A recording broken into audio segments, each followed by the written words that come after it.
Today we've got a crazy story of revenge against a supervisor. We'll get into that in a bit, but first, girlfriend dumps me for my richer friend, so I humiliate her at work. I, 29-year-old male, met my cheating ex, 26-year-old female, at a party thrown by one of my college friends. It was 5 years after college, and we wanted to do a little reunion. My friends and I used to be so close in school, but after graduation, we all kind of drifted apart to focus on our careers and build a name for ourselves. So when we all had a group call, we decided that 5 years was too long to go without seeing each other, so we decided to throw the party. I remember vividly that day. I didn't want to go to the party. They were throwing it in Mark's Bel Air mansion, and I was staying in San Francisco. I didn't want to spend 6 hours on a bus, and I didn't want to pay $200 for a plane ticket because I was pretty much broke at the time, which brings me to my second reason for not wanting to go. 5 years ago, when we all graduated, I was the biggest go-getter among our group of friends. Even in college, I'd always talked about my plans to build my very own startup, and I even began the process while in school. Everyone thought I was going to succeed, and in one of our discussions, I remember saying I was going to be a millionaire in 5 years, if not a billionaire. But it was 5 years already, and I barely had up to $500 in my name. I had one of the best results in my class, but I always got fired from my previous jobs. They always complained that I was insubordinate or something. I didn't care at the time, because I thought my startup would take off. But then it didn't. When I ran out of money, I had to fire everyone working with me and just close down. I couldn't afford my studio apartment. My dad helped with the payment every month. I know I'm saying a lot, but trust me, it's necessary for the story. So like I said, I wasn't going to the party. I called Mark and my other friends and told them I was going to be held back by work. I said I was working for a company with a strict boss and he wouldn't let me leave. This was an obvious lie, because like I said, I was in between jobs at the time. But then Mark said he was going to come over to San Francisco to talk to my boss. He was confident he could convince him to let me off for a day or two. Mark could be in San Francisco in 2 hours if he wanted. His family was filthy rich, and he could get on the next first-class flight. How will I then explain that I was lying? Because of this, I decided that I had to go. I got to the party, and my worst fears were confirmed. Everyone else was doing better than I was. Mark, 30-year-old male, was being groomed to take over his father's company. Ian, 29-year-old male, was working in a top-notch media company. And even Kyle, 32-year-old male, who used to be the most unserious of us all, was working on his startup. His was way more successful than mine. He'd raised funding, and his company was thriving. When they asked me how I was doing, I couldn't even answer. I excused myself and went out of the building to clear my head. This was where I met Chloe. She was hanging out by the pool while I sat on one of the benches. She came over a few minutes later and asked why I wasn't inside with the rest of my friends. I told her I was having some sort of existential crisis and I came out there to think. She sat there with me and asked what was going on. She was a stranger, and so I felt more comfortable telling her everything, seeing that I probably wouldn't see her again. By the end of my story, she gave me solid advice that made me feel better. I thanked her and was about to leave when she told me that she also stayed in San Francisco. That sparked up a whole other conversation, but this time we talked about her. She worked in a fashion company and she came to the party with one of her bosses, who was a friend of one of my friends, I don't know which. By the end of the conversation, we exchanged contacts and promised to hang out when we got back. That was the only upside to the entire reunion party. A few weeks later, I finally found the confidence boost I needed to call her, and so I did. We hung out at a coffee shop on our first date and we really hit it off. A few months later, we started dating officially. Chloe was the best thing to happen to me in such a long time, and I loved her with everything I had. She supported me through all my lows, even when all I offered her was a listening ear. She used to complain a lot about one of her coworkers, Millie, and how she hated her. I used to wonder how anyone would hate her. To me, she was an angel sent from heaven. 4 months into the relationship, she started having problems with accommodation, so I told her to come stay with me since she had no other place to stay. She took me up on my offer and moved into my studio apartment. I was still in between jobs at the time and actively pitching my startup idea to prospective investors. I still don't know if moving in together was what killed the charm or something, because just a month after we started staying together, Chloe completely changed toward me. She started being more distant and cold. All the gestures that she used to appreciate, like a foot massage or breakfast in bed, were now seen as major inconveniences. It's either I'm doing the massage wrong or there's something wrong with the spaghetti sauce. I didn't think it was anything serious, or maybe I didn't want to think about it, but it was. I got to find out just how much when she called me one night to tell me she wasn't coming home that night. This was pretty surprising, as she wasn't the type to stay out late. She didn't even have a lot of friends, so when she told me she was sleeping over, I wondered with whom. When she got home the next day, I asked her where she slept, and she said it was at her boss Kayla's place. She held a little sleepover for all the employees in her circle. I was a bit relieved, but something told me I wasn't getting the entire truth from her, so I decided to do my findings. Like I said before, Kayla was a friend of one of my friends, so I just had to find out who. It was pretty easy to do that. I just had to call them one by one till Ian told me he knew her. One day during Chloe's leave, I left the house and told her I was going to meet a prospect when, in truth, I was going to see Kayla. When I got to her office, I introduced myself. Turned out she already knew me because Ian told her everything, and so we got talking. Eventually, I mentioned that Ian told me about the sleepover she held for her employees, and that it was nice that she treated her employees like family. She was confused and told me she never held a sleepover. That gave me all the information I needed about her lies. I got home and confronted her about it, and the only argument she had for me was that I went to see Kayla behind her back. Before I knew it, she broke up with me. She said she's tired of dealing with my broke butt anyway. That day I couldn't believe it. It was like a movie. I watched her pack her bags and order a ride. When she was about to leave, I begged her to stay, but she wouldn't. I can't describe the pain I felt when my apartment became empty once more. I didn't leave the house for 3 straight weeks. It was Ian and Kyle that helped me snap out of the chronic depression I was facing. The next few months were filled with highs and lows for me. I'll be doing really well one time, and I'll just backslide into depression once more. I'd call her to scream at her, and sometimes I'd beg her to take me back. Eventually, I started to heal. I deleted her number and blocked her socials. I even threw out anything that reminded me of her. The only thing of hers I left were the naughty pictures and videos she sent to me while we were dating. I was ready to move on, but fate had other plans. Mark was celebrating his birthday and he invited all of us to come over. Kyle and Ian forced me to go, and so I did. Imagine my shock when he introduced Chloe to me as his girlfriend. I tried to talk to her to get some answers, but she wouldn't even talk to me, so I went straight to Mark to ask him how long they'd been together. They'd been seeing each other for over 5 months, which is more time than we'd been broken up. That meant that she was cheating on me since we were together. I don't know how she rationalized this in her head because she knew that I was friends with Mark. Yeah, I like to keep my relationship private so none of my friends had seen her face to face, but it was bound to end eventually because we were all going to hang out again. Maybe she was hoping it wouldn't be for another 5 years. Anyways, I told Mark about my relationship with Chloe, and he was upset that she lied to him. A week later, he called and told me that he'd broken up with her. It was a good start, but it wasn't nearly enough for all the horrors she put me through, all because she wanted to date someone with money. I met up with Chloe's sworn enemy, Millie, and talked to her. I didn't like Millie a lot, but the enemy of my enemy is my friend. I explained everything to her and asked her to help me get revenge. She was more than willing to.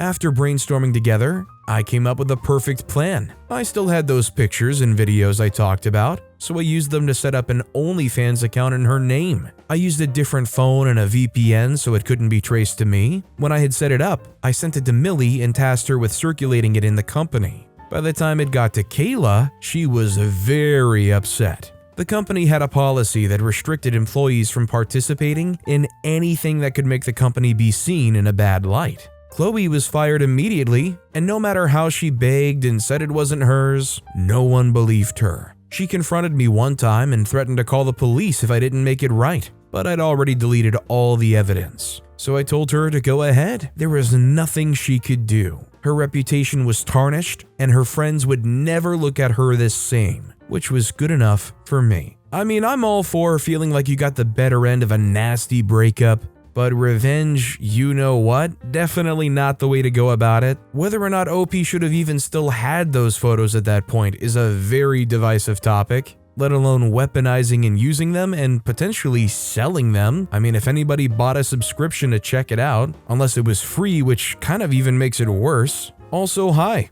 I'm Steven, and if you guys enjoy crazy stories of revenge, it would be amazing if you left a like or left a review if you're listening to my podcast. Our next story is Getting My Revenge on My Envious Colleague. My name is Dr. Olivia Harper, and through my work, I've made many scientific discoveries. This was the role I was meant to play, and I've become a respected researcher in my field. Not only have I made important discoveries, but I've also built strong relationships with my colleagues. We have all benefited from each other's knowledge and have transformed a competitive atmosphere into a collaborative one. One thing was certain for me: whatever advancement we get is not for ourselves ultimately, it is for the advancement of science. So why not just go ahead with it as a collaborative gesture and promote more advancement? In the end, it's not about personal glory, it's about the advancement of science for the good of humanity. Yeah, this was me, and I was doing something similar to this again before I faced the greatest betrayal I had faced professionally. My team and I had spent years planning and collaborating, hoping to make discoveries that would impact the world. While I can't go into details about the experiment, I can say that it had the potential to revolutionize medical treatments, solve environmental problems, and inspire innovations in other fields. The energy in the air was electric, and we were eager to see the results. It was a high-stakes situation, but we were confident that we could make a difference. We were on the cusp of a new age of scientific understanding. The delicate balance of scientific research was disrupted by the arrival of Dr. Harrison Mitchell. He appeared to be a valuable colleague at first, but his presence soon took on a more sinister tone. His credentials were undeniable, but beneath the surface, I sensed a simmering jealousy and resentment. Beneath his facade of collaboration lay an ambition that bordered on obsession. Was I mistaken, or was Harrison a rival I had not anticipated? It was clear that Harrison's jealousy had turned dark, fueling a desire to watch me fail rather than simply succeed himself. My accomplishments became a catalyst for his resentment, and the boundaries of our professional relationship blurred. It was a dangerous situation, with Harrison's ambitions threatening to derail my work and cause irreparable damage to my reputation. Would Harrison's envy drive him to sabotage my experiment, or would I be able to rise above it and emerge victorious? These were the questions that plagued my mind, and unfortunately, I didn't have to think about them for too long. With malignant intent, Harrison's envy culminated in a heinous act of sabotage, altering crucial data in my experiment. The betrayal was a violation of the very principles that underpin scientific integrity, and it cast a shadow over the entire project. The altered data was a ticking time bomb, threatening to undermine my reputation and damage the potential breakthroughs of the experiment. It was a dark stain on the field of science, and I found myself at the epicenter of the fallout. I was faced with a choice: to confront Harrison and expose his treachery, or to remain silent and hope that the truth would not be discovered. The discovery of the tampered data was a gut punch. How could someone violate the very essence of scientific integrity for their own selfish gain? I was faced with a moral dilemma: to expose Harrison and risk my own reputation, or stay silent and let him get away with it. My whole world was turned upside down, and I was left reeling in the aftermath. In the midst of betrayal, a strong determination sparked inside me. The doubts and despair that lingered within me fueled the desire to not only regain my professional reputation, but also uphold the principles of scientific integrity. Instead of allowing my tarnished reputation to weigh me down, it became a driving force that pushed me toward redemption. I made a promise to confront the deceit that overshadowed my work and prove, without a doubt, the purity of my scientific endeavors. This meant first that I had to go back to the very source of the career blowout, the experiment. I carefully analyzed every detail of the process and every piece of information, which helped me put together my research. The thorough examination wasn't just a way to rebel against the betrayal, it was a determined effort to find the pure truth hidden beneath the lies. I carefully analyzed every line of code and every tiny detail in the experimental records. I was heck-bent on being precise, because I needed to know for a fact and with precise evidence where the tampering had come from. I needed to match the actions with a name, not just from my suspicions but with irrefutable evidence. But it wasn't something I could do alone, and I was quick to accept that part. Recognizing the difficulty of the task, I sought advice from a reliable colleague to gain a new point of view. Working together acted as a defense against feeling alone and helped us navigate the complexities of deceit. It was another task getting people on board, but I finally got them in tune after explaining that I needed their expertise to sort through my input to the research and a possible additional breach. Days turned into weeks as the lab became my sanctuary, showcasing my unwavering commitment to precision. Before my big comeback, the whole scenario got me thinking of the dangers that surface when you entrust reliance on a person. It wasn't that I trusted Harrison not to do something like this specifically. The trust was in the process of research. I could not imagine professional rivalry going to the extent of career sabotage. It was a rude awakening. My big comeback reached its peak at a fancy science event where all famous researchers gathered. I had a clever plan, and I exposed Harrison's lies, revealing not only the fake data, but also why he did it. After putting in a lot of hard work, I finally presented my findings in a way that showed they were genuine and untouched. The conference hall, where scientists usually discuss their ideas, became the place where I redeemed myself and proved my work was trustworthy. Taking a deep breath, I revealed the flawless data. A story that was free from any lies or deception. The room was filled with excitement as my once unsure colleagues leaned in with curiosity instead of doubt. The unaltered results showed that the scientific truth is strong and can survive even the most malicious attempts to ruin it. The whole audience was shocked and betrayed when they heard the truth. After I redeemed myself, something amazing happened. The scientific community started to recognize and appreciate my work. My colleagues, who were once unsure and doubtful, now saw the accuracy of my research and the unwavering determination that drove me to rebuild. There was something bittersweet about exposing him for what he had done. I found it hard to shake off the feeling of people distancing themselves from my work because of something that could have easily have been a mistake. There was something about it that felt unjustified, and that is even if I'd made the error myself. But that quickly went away. This was because the wave of redemption brought not only validation, but also a wave of new chances. Doors that seemed closed before were now opening,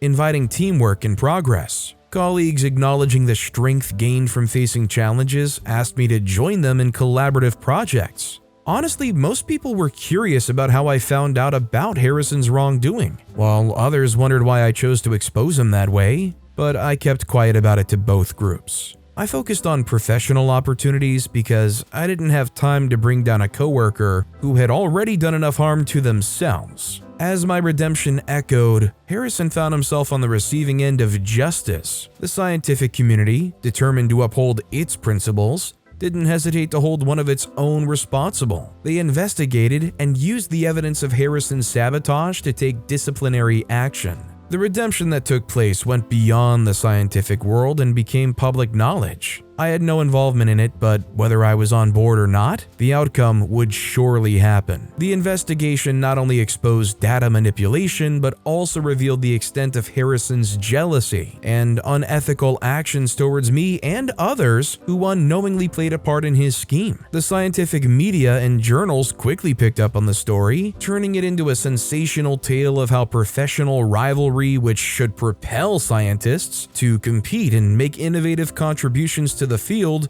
could go wrong. However, what truly mattered to me was clearing my name and ensuring that Harrison faced the consequences he deserved. Plus, while the incident is supposed to be all dead and gone, I always make sure to double check on every work before the final entry. I could not have a repeat of the Harrison case. Honestly, isn't what OP said right at the end kind of like part of the scientific process anyways? As in, not to do something just one time and accept the results or the data of that test? Whatever scientific process or research you're doing, aren't you supposed to try multiple times? That way you know for a fact that data is ironclad. Our next story is how I know that my supervisor would not bully another subordinate. My name is Sarah. More often than I would like to admit, I've heard people say my name had a bland twist to it, and I was fine with that. It wasn't unique among the members of staff of the company I found myself working for either. What made me distinct was the fact that I worked diligently as a project manager. My reputation was built on the organizational skills and effective leadership I'd built over the years of training and learning. It made every team I found myself in productive. However, there was a time when nothing seemed right. The mistreatment was loud, and the source was none other than our supervisor, the notorious antagonist of this tale, Carl Mitchell. Carl Mitchell had a reputation for being arrogant and bullying, which created a negative atmosphere at work. He often condescendingly spoke to people, and his management style relied on intimidation. The team's morale and energy suffered as a result, and the performance that we kept recording was stifled. The environment was like a storm cloud hanging over the workplace, causing people to become frustrated and demoralized whenever Carl was around. It was as if the team's mood became dark and gloomy when a toxic parent came home. The scenario of things was bad enough to make people begin to walk on eggshells around him. As the mistreatment continued, the team became more and more determined to make a change. They reached a breaking point, and we decided to take a stand against the toxic work environment. Fortunately or unfortunately for me, I was at the helm of affairs of the action. I had to lead the whole operation. Our decision came from the increasing oppression by Carl's presence. The tech company became a prison of sorts where we felt trapped and powerless. Carl's actions not only had a detrimental effect on our professional growth, but also our physical and mental health. We began to experience burnout, and absenteeism increased. His bullying was insidious. He would routinely belittle me and other team members during meetings, dismissing our ideas with a condescending tone. He found pleasure in public humiliation. And behind closed doors, his behavior was even worse. He made targeted comments and unwarranted criticisms that eroded my self-esteem. The collective sense of anxiety was so strong that some team members even considered quitting because they could not cope with the stifling environment and the pervasive sense of dread. Through all of this, I still kept at my job. This was major because I did not want to give up the number of years of commitment that I'd put into working at the company. The breaking point came when I witnessed a valued team member reduced to tears after yet another public humiliation by Carl. As I listened to the sound of my team members' sobs, my heart broke knowing I could have been the one sobbing. It was then that I knew we couldn't endure this mistreatment any longer. It was okay to strive for work excellence, but not to the point of bringing members of staff to tears through your words. That was not right. From that point, the decision to take matters into our own hands took form. So, in the quiet corners of our workplace, I took the initiative to initiate discreet conversations with my team members. It was necessary to make it more of a personal discussion with them due to the weight of the conversations. I had to make them feel comfortable to share their experiences without fear and process their emotions better. And as the trust between us grew, so did the depth of the revelations. Team members shared instances of condescension, public humiliation, and the emotional toll they endured. Through these conversations, I compiled a detailed record of Carl's inappropriate behavior, ensuring that each account contributed to the larger narrative I was trying to build. As time went on, I had to inform them of my plan to build a case against him and report him to the appropriate corners. At first, I was met with a bit of resistance after I explained what I was contemplating doing. It was understandable because of the uncertain end of the action. They were scared of the report getting back to Carl and the possibility of him making life working at the firm worse for them. I wasn't oblivious to that either, and after a while, they saw a reason as to why it was a necessary risk to take, and we forged ahead. As we continued to compile evidence, we faced the challenge of ensuring its authenticity and relevance. Maintaining secrecy in our covert operation presented significant challenges and inherent risks. The fear of retaliation from Carl intensified as we delved deeper into our mission.